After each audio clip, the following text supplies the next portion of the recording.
The Octofinissimo Ultra is a link between the very noble history of watchmaking and the future. Let me say, something that is not tangible, that open the door to a different world.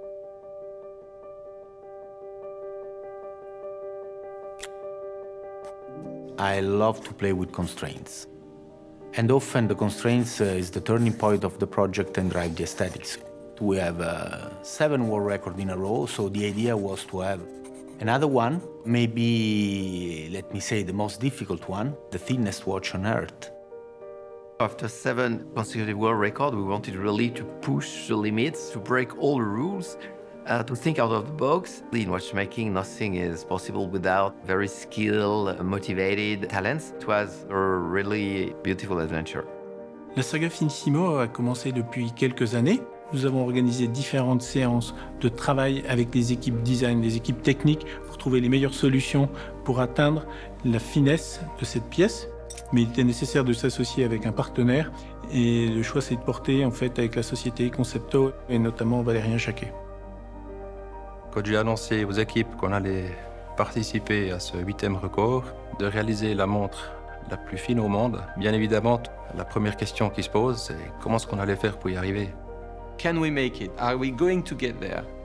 And the beauty with our teams is that we've built this culture to address the challenge and to go beyond it. To achieve this kind of results, we have to change completely our way to imagine the product.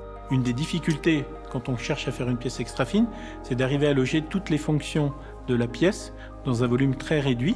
La facilité serait d'étendre le diamètre de la pièce, mais nous avions cette contrainte aussi de rester dans les tailles standards d'Octofinissimo. At the beginning, the idea was to have all the mechanical parts concentrated in the center of the watch, like a common movement. But in a certain moment, we discovered that we don't have enough thickness for this kind of configurations, because we are talking about 1.8 millimeters, so it's thinner than a coin. So I push a lot the watchmasters to change completely the face of the watch. For the small dial for the hour, the small dial for the minutes, and the big barrel, we go outside the round shape design. Nous avons cherché à proposer un affichage qui soit différent, pas simplement un compteur avec 2 aiguilles, mais nous avons choisi d'afficher l'heure sur 2 cadrans. So the watch is a regulator with 2 different counters, one for the hour, one for the minutes, and a very small wheel for the second, and we have a big barrel for all the energy. Une montre ultra plate, forcément, tous les volumes sont réduits.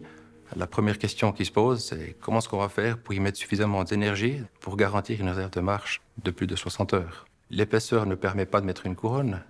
C'était une des contraintes importantes qui nous a mené en fait à créer des molettes sur le dessous de la pièce pour pouvoir manipuler facilement ce produit. Créer une pièce ultra fine comme l'Octofinissimo Ultra, évidemment, nécessite des grandes compétences techniques, mais nous souhaitions aussi avoir une identité, des codes bulgariques qui soient retranscrits à travers cette pièce. De toutes les autres pièces qui avaient un esthétique titane, par contre, le titane est un matériau qui s'usine relativement bien, mais sa dureté ne permet pas d'obtenir une rigidité suffisante. Pour avoir les caractéristiques que l'on souhaitait, nous avons combiné 2 matériaux différents, un matériau extra dur, et du titane qui fait l'identité de la collection Finissimo. Another very interesting point of this watch, and we have for the first time a QR code, is a door. It's a new gate to something that you cannot touch.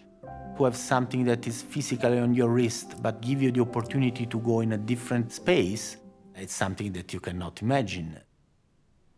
Ultra représente en fait la fin de cette saga de record du monde pour Octofinissimo. C'est le 8e record. Mais ce que je retiendrai, c'était vraiment le moment où on a sorti le premier prototype. Et cette pièce avec une sensation extrême de légèreté, de finesse, qui était le couronnement de tout ce travail réalisé. When you're ultra, you go beyond limits. You're extreme. I wouldn't want to say that this is the end of a journey, because maybe it's the beginning of a new journey. It's the beginning of a new way to imagine products. Really a watch which is changing the mechanical paradigms. It has been a reinvention of mechanical movements. Not only a new world record, but a major innovation combining the mechanical world with the metaverse.